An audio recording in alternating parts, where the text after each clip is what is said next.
ધોરણ 12 વિષય અર્થશાસ્ત્ર પ્રકરણ 4 બેંકિંગ અને નાણાકીય નીતિ.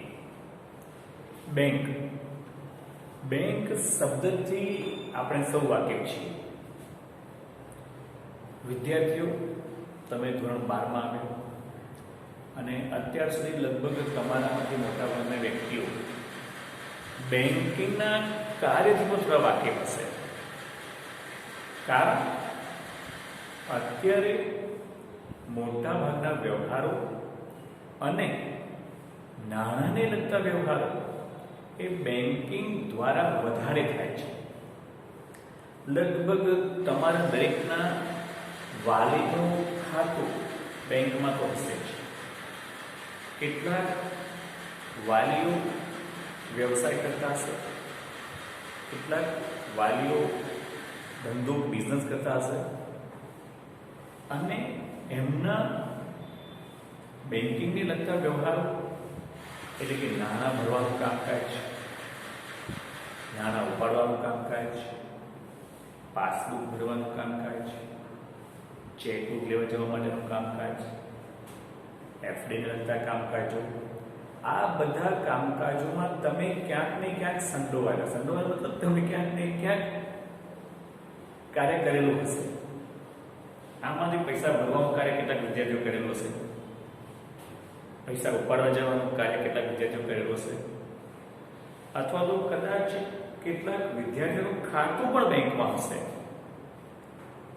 એટલે કહેવાનો મતલબ બેંક ના શબ્દથી તમે સૌ વાકેફ છો.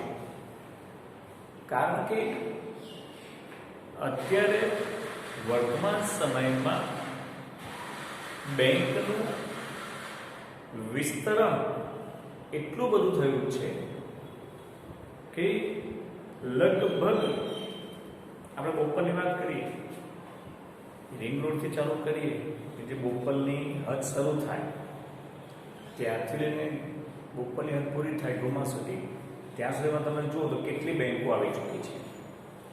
લગભગ દરેક બેંકની એક શાખા અહીંયા આગળ છે. કેમ કે વિસ્તાર નાનો છે. કિલોમીટર જોવા જઈએ આમ વિસ્તારની દ્રષ્ટિએ તો વિસ્તાર નાનો આવે છે, છતાં પણ દરેક બેંકની એકાદ શાખા તો આ વિસ્તારમાં આવેલી જ છે. કારણ કે આપણે બેંક થ્રુ વ્યવહાર કરતા થયા છે. એટલા માટે બેંકની શાખાઓ સંસ્થાઓ વધતી જાય છે. આ બેંકનો ઉદ્ભવ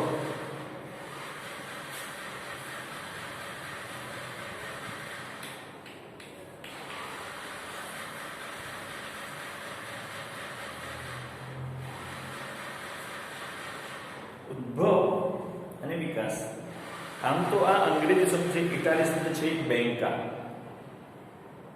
BENCA, ઇટાલી શબ્દ.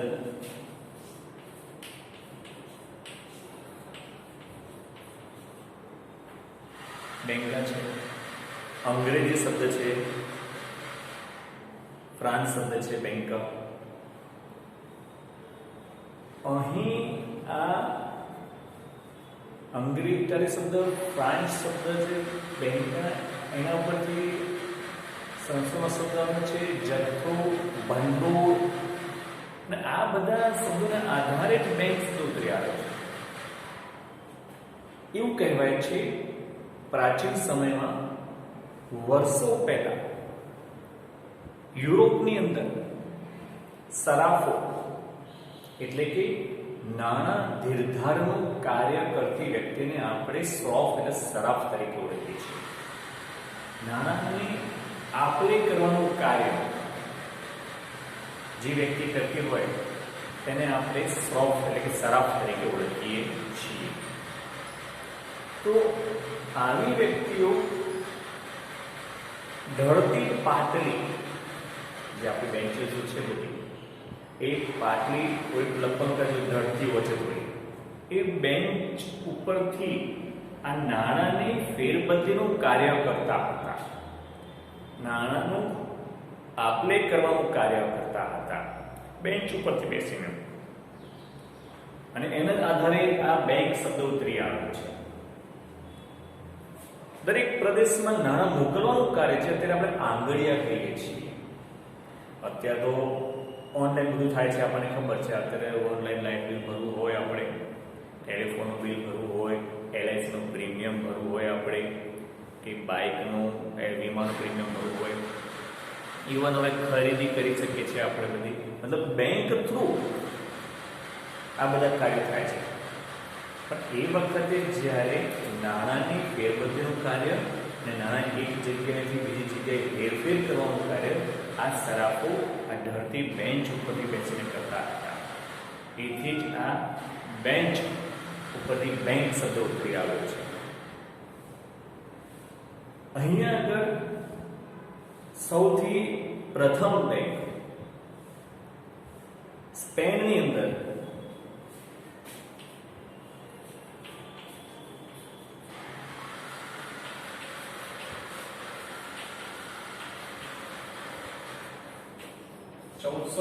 માં અસ્તિત્વમાં આવી, જેનું નામ હતું બેંક ઓફ બાર્સિલોના.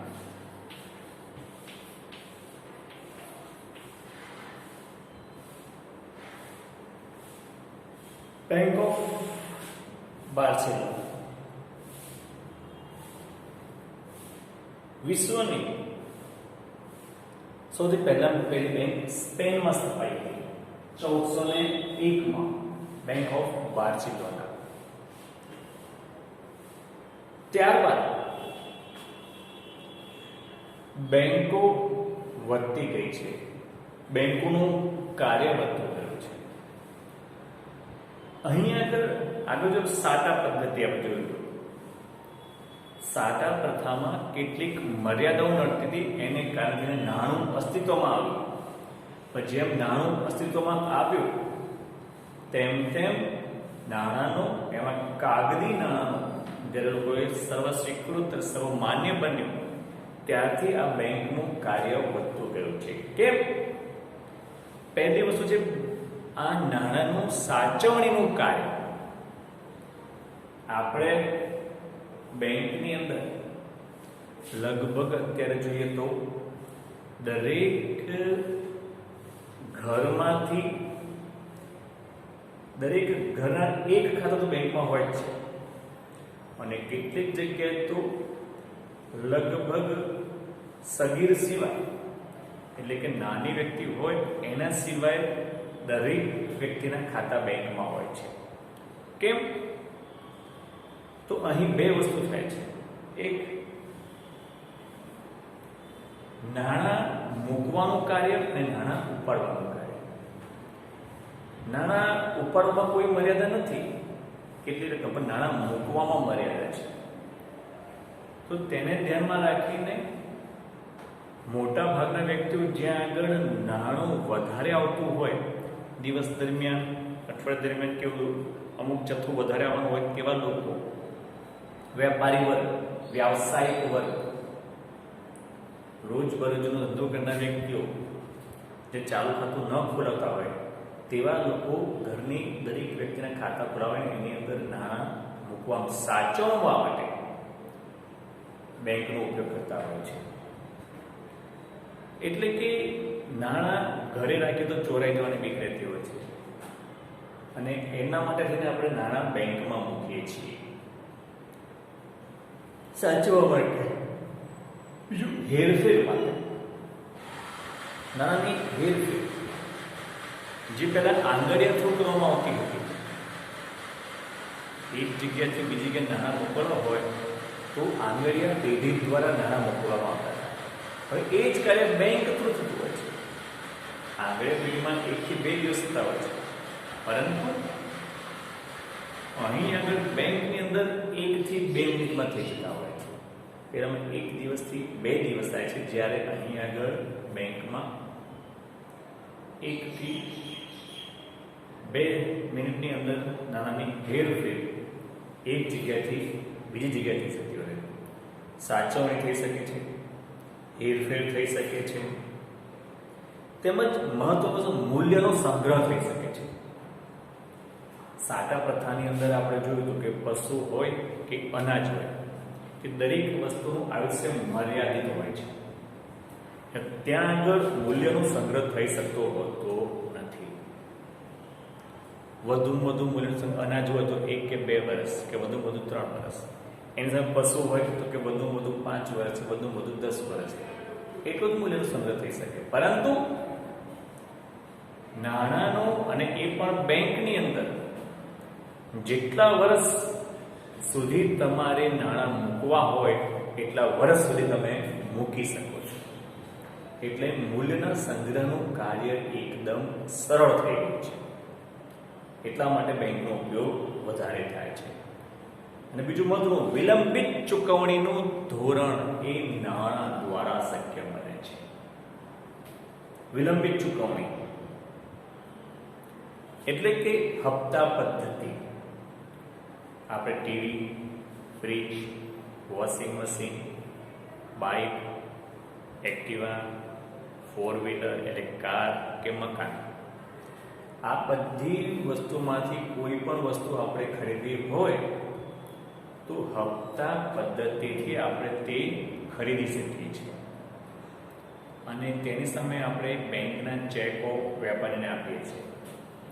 એટલે બેંકમાં આપણું સ્ટેટમેન્ટ જોઈને આપણને હપ્તેથી વસ્તુ ખરીદવા મળે છે.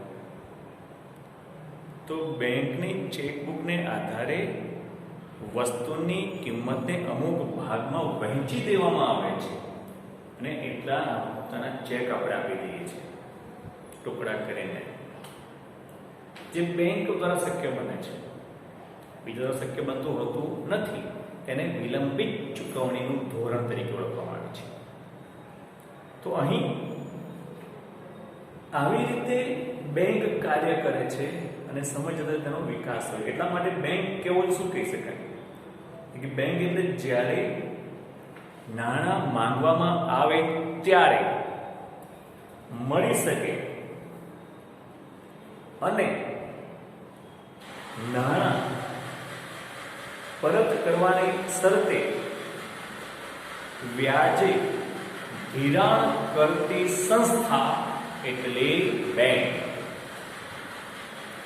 બે વસ્તુ આવે છે.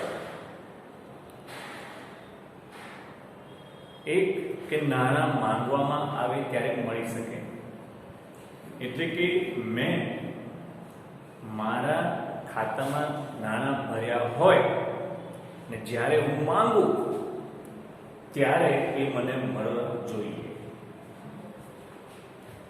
તેમજ એ લોકોની થાપણો સ્વીકારે અને પછી એનું ધિરાણ કરે.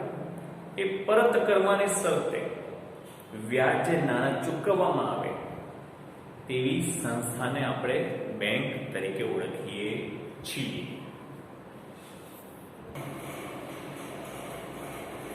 તો આવી રીતે બેંકનો ઉદ્ભવ થયો છે.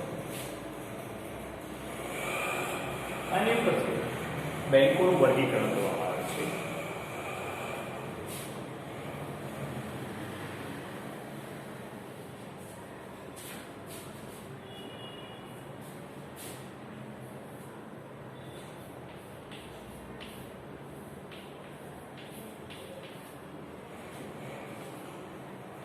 બેંકોનું વર્ગીકરણ મુખ્યત્વે બેંકોનું બે ભાગમાં વર્ગીકરણ કરવામાં આવે છે. એક વેપારી બેંક અને બીજી મધ્યસ્થ બેંક.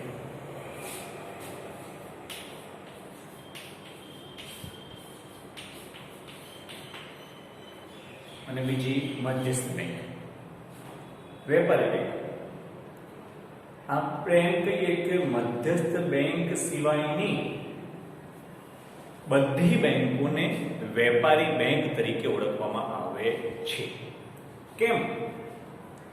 મધ્યસ્થ બેંક એટલે શું કે RBI, reserve bank of India, એ ભારતીય બેંક છે, બરોબર. ભારતની નાણાંનું મોટાભાગનું કાર્ય એ બેંક કરતી હોય છે.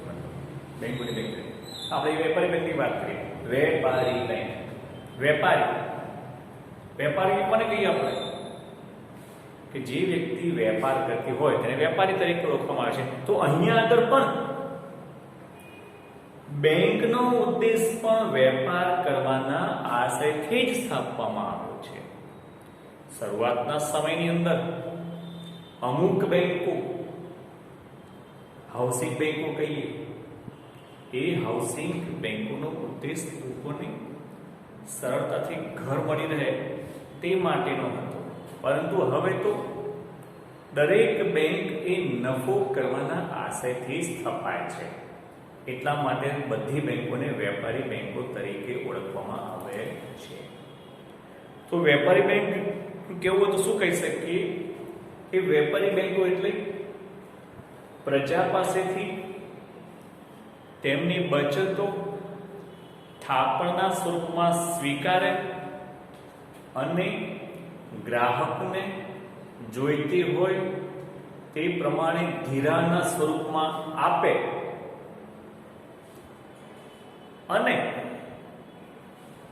દેશમાં રોકાણ વધે, ઉદ્યોગ વધે, ધંધા રોજગાર વધે તેવી રીતે વ્યાજે નાણાં રોકાણ કરવાના આશયથી આપતી સંસ્થા એટલે વેપારી બેંક. એટલે કે અહીં આગળ જે બેંક એ બેંકિંગનું કાર્ય કરે છે તેનો આશય લોકો પાસે પડી રહેલું નાણું છે તેને આપણે થાપણ કે સ્વીકારવાનો કાર્ય કરે છે. એનો આશય શું છે કે રોકાણ વધારવું. શું? બેન્કિંગ વ્યવહારો દ્વારા લોકો પાસે પડી રહેલી થાપણ, બચતો એ રોકાણ વધારવાના આશયથી અને ગ્રાહકોને જરૂર પડે ત્યારે પાછી આપવાની શરતે વ્યાજે નાણાં આપવાનું કાર્ય કરતી સંસ્થાને વેપારી બેંક તરીકે ઓળખવામાં આવે છે. હવે અહીંયા જોઈએ તો આ લોકો પાસે નાણાં પડી રહેલા પણ હોય છે અને બચતો પણ હોય છે. બે વસ્તુ હોય છે.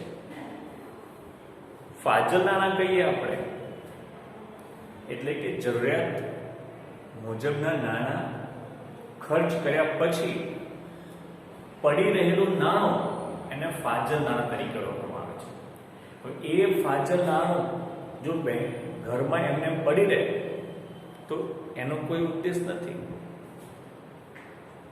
રૂપિયો એક શબ્દ લખો, રૂપિયો હંમેશા ફરતો રહેવો જોઈએ. ફરતો ગોળ ગોળ નહીં, એક હાથમાંથી બીજા હાથમાં, બીજાના હાથમાં ત્રીજા, ત્રીજાના ચોથા. જો રૂપિયો ફરતો રહે તો અર્થતંત્ર ચાલે. એનું ઉદાહરણ આપણે અત્યારે જોયું હમણાં કે 3 મહિના જે લોકડાઉન આવ્યું તે સમય દરમિયાન ધંધા રોજગાર બંધ હતા. વસ્તુનું ઉત્પાદન થતું ન હતું. વસ્તુનું ઉત્પાદન થતું ન હતું એટલે લોકોને રોજગારી પ્રાપ્ત નથી થતી. રોજગારી પ્રાપ્ત નથી થતી એટલે લોકો પાસે આવક નથી આવતી. લોકો પાસે આવક નથી આવતી, લોકો ખર્ચ કરી શકતા નથી. તો અહીંયા આગળ રૂપિયો એક હાથમાંથી બીજા હાથમાં ફરતો નથી. તો તેને કારણે અત્યારે અર્થતંત્રની શું પરિસ્થિતિ થઈ ગઈ છે? બીજા શબ્દોમાં કીધું નાણાંની અછત સર્જાય છે. શું આ પરિસ્થિતિમાં અત્યારે નાણાંની અછત સર્જાય છે? નાણું એક હાથમાંથી બીજા હાથમાં ફર્યું નહીં એટલે નાણું એક જ જગ્યાએ પડી રહ્યું. તેથી નાણાંની ખરીદ શક્તિ ઘટી ગઈ. તો અહીં આવું ન થાય તેટલા માટે વેપારી બેંકો લોકો પાસે પડી રહેલું નાણું થાપણના સ્વરૂપમાં સ્વીકારે એકત્રિત કરે છે અને ઉદ્યોગો વધે તેટલા માટે ધંધાઓની અંદર રોકાણ કરવાનો પ્રયત્ન કરે છે. રોકાણ કરવા માટે કેવી રીતે કે જે વ્યક્તિઓ ઉદ્યોગ કરતા હોય તે લોકોને ધિરાણ આપવાનું કાર્ય કરે, વ્યાજવા નાણાં ઉછેર આપવાનું કાર્ય કરે. તો અહીં વેપારીઓને ઊંચા દરે વ્યાજવા નાણાં આપવામાં આવે. એટલે કે નાણું વ્યાજવા આપીને ઉદ્યોગો સ્થપાય, મૂડીરોકાણ વધે તેવા આશયથી આ વેપારી બેંકો સ્થાપવામાં આવી છે. બરોબર, જોઈ લો. હવે આવી રીતે બેંકોનું વર્ગીકરણ કરવામાં આવે છે એ વેપારી બેંક અને મધ્યસ્થ. હવે જો આપણે વેપારી બેંકના કાર્ય.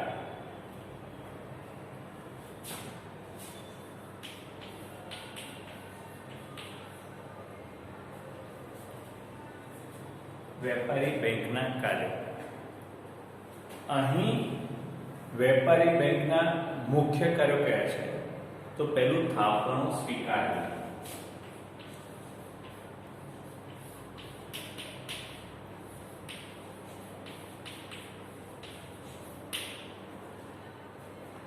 થાપણો સ્વીકારવી. થાપણો એટલે શું? લોકો પાસે પડી રહેલું ફાજલ નાણું એ એકત્રિત કરવું તેને થાપણો તરીકે ઓળખવામાં આવે છે. એમની પાસે પડેલું ફાજલ નાણું છે એને થાપણ કહેવાય છે. એ સ્વીકારવાનું કાર્ય. થાપણ એટલે એક જગ્યાએ અનામત તરીકે મૂકેલી વસ્તુ. અને એક જગ્યાએ અનામત તરીકે મૂકેલી વસ્તુ આપણે ગુજરાતીમાં કહેવાય છે દીકરી એ પારકી થાપણ છે. શું? દીકરી એ પારકી થાપણ છે. કેમ? કારણ કે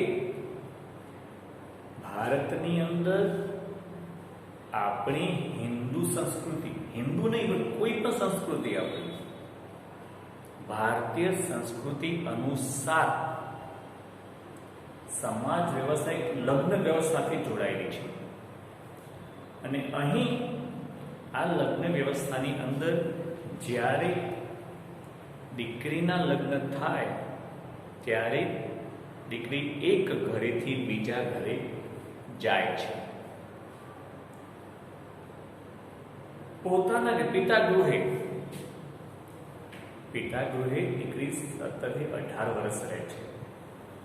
18 વર્ષ સુધી એ પિતાના ઘરે રહે છે અને પછી તે 18 વર્ષથી લઈને જ્યાં સુધી આયુષ્ય હોય 70, 80, 90 કે 100 વર્ષ વધારે સમયગાળો એને સસુર ગૃહે સાસરે ગાળવાનો હોય છે. એટલે પિતાના ઘરે એ 18 વર્ષ જ રહે છે અને પછીનો સમય એને સાસરે ગાળવાનો છે. એટલા માટે કેવું હોય છે કે સામેના ઘરની અનામત તમારા ઘરે છે. એટલા માટે કહીએ છીએ આપણે દીકરી એ પારકી થાપણ છે.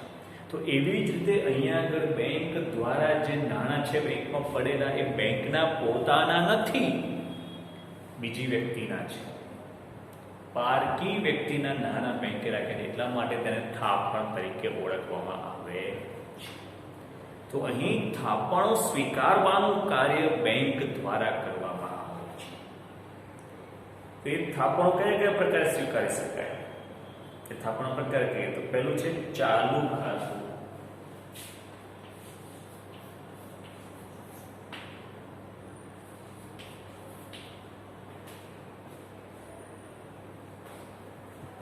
થાપણો સ્વીકારવા માટે ચાલુ ખાતું, તેને કરંટ એકાઉન્ટ તરીકે ઓળખવામાં આવે છે. ધંધાદારી વ્યક્તિઓ આ ખાતું ખોલાવે છે.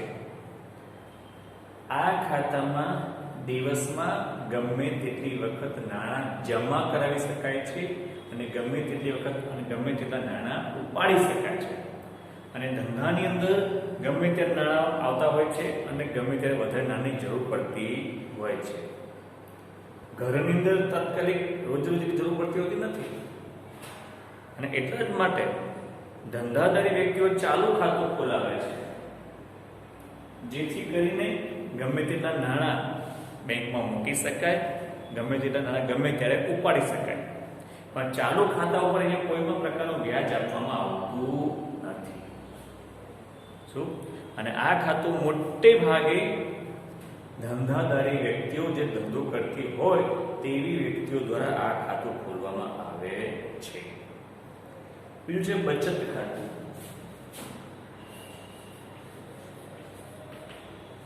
એને સેવિંગ એકાઉન્ટ તરીકે ઓળખીએ છીએ આપણે. અહીં સેવિંગ એકાઉન્ટ્સમાં નાણાં ઉપાડવાની મર્યાદા હોય છે. દિવસમાં કે સપ્તાહમાં અમુક જ વખત નાણાં ઉપાડી શકાય છે અને નાણાં મૂકવાની પણ મર્યાદા છે. દિવસમાં અમુક જ રકમ મૂકી શકાય છે. અહીંયા આગળ નક્કી કરેલી રકમને વ્યાજ આપવામાં આવે છે. વાર્ષિક નક્કી કરેલા દર અનુસાર બચત ખાતામાં વ્યાજ આપવામાં આવે છે. અને આ ખાતું મોટી ભાગે ગૃહસ્થ વ્યક્તિઓ વધારે ખોલાવતા હોય છે. એટલે કે દરેક ઘરના લોકો આ ખાતું ખોલાવતા હોય છે. આમાં નાણાં સાચવવાનું કાર્ય આના દ્વારા થતું હોય છે. પણ અહીં નાણાં મૂકવાની અને ઉપાડવાની બંનેની મર્યાદા રહેલી છે, જે ચાલુ ખાતામાં નથી. પણ ચાલુ ખાતામાં વ્યાજ નથી આપવામાં, પણ અહીંયા ચાલુ બચત ખાતામાં વ્યાજ આપવામાં આવે છે. આનો ઉદ્દેશ ખાસ એ છે નાણાં સાચવવાનું કાર્ય થવું જોઈએ. બીજું રિકરિંગ ખાતું.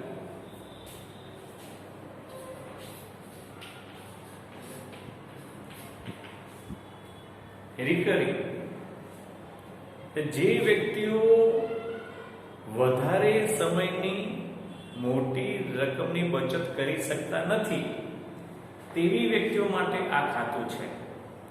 એટલે કે દર માસે નક્કી કરેલા દિવસ દરમિયાન અમુક રકમ આ ખાતામાં જમા કરવામાં આવે, જેને રિકરિંગ ખાતા તરીકે ઓળખવામાં આવે છે.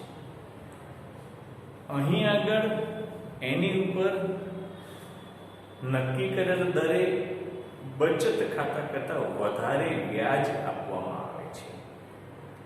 નક્કી કરેલા સમય હપ્તા અનુસાર માસિક દર મહિને અમુક રકમ જમા કરવામાં આવે છે. જો કોઈ વખત રકમ જમા કરવાનું રહી જાય તો તેવા સમયે પેનલ્ટીની ચૂકવણી પણ કરવી પડે છે. હપ્તો ચૂકવવાનો રહી જાય તો પેનલ્ટી ચૂકવવી પડે છે. એ એક એની મર્યાદા રહેલી છે. અને ત્રીજું મુદતી થાપણ.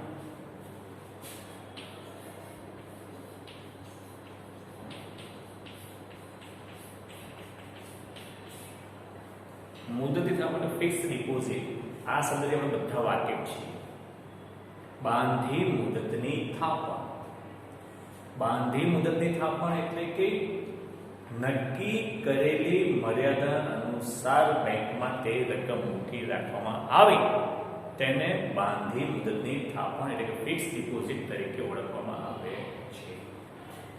અહીં આગળ 46 દિવસથી ચાલુ કરીને 1 વર્ષ, 2 વર્ષ, 5 વર્ષ તમે ગમે તેટલી મુદત સુધી નાણાં તમે બેંકમાં મૂકી શકો છો. એ અનુસાર તમને વ્યાજ આપવામાં આવે છે. બચત ખાતું હોય કે રિકરિંગ ખાતું હોય એના કરતાં અહીંયા આગળ વ્યાજના દર ઊંચા હોય છે. જે પ્રમાણે તમારે વધારે મુદત હોય કે દાખલા તરીકે 46 દિવસ માટે તમે બેંકમાં નાણાં મૂક્યા તો એનો વ્યાજનો દર કદાચ 4% હોય કે 46 દિવસનો નાણાં મૂકો તો તમે વાર્ષિક 4% દરે વ્યાજ મળે. પરંતુ જો તમે 1 વર્ષના સમયગાળા માટે નાણાં બેંકમાં મૂકી રાખો, 1 વર્ષની આપણે એફડી કરીએ તો તેનો વ્યાજનો દર કદાચ 7% હોઈ શકે. એટલે ઓછી મુદતનું તમે એફડી કરાવો તો ઓછો વ્યાજ દર હોય છે, અને વધારે મુદતની તમે એફડી કરાવો તો વ્યાજનો દર વધારે આવે છે. એટલે જે વ્યક્તિઓની પાસે વધારે નાનું ફાજલ પડી રહેલું હોય તેવી વ્યક્તિઓ અહીં આગળ સાચવીને રીતે જોખમ ખેડવા માંગતા ન હોય અને નિશ્ચિત રકમ વ્યાજ તરીકે મેળવવા માંગતા હોય તેવી વ્યક્તિઓ આ બાંધી મુદતની થાપણનું ખાતું ખોલાવીને એમાં નાણાં જમા કરતા હોય છે, જેને આપણે ફિક્સ ડિપોઝિટ કે એફડી તરીકે ઓળખવામાં આવે છે. તો આવી રીતે વેપારી બેંકો થાપણો સ્વીકારવાનું કાર્ય કરતી હોય છે. એકવાર જોઈ લો.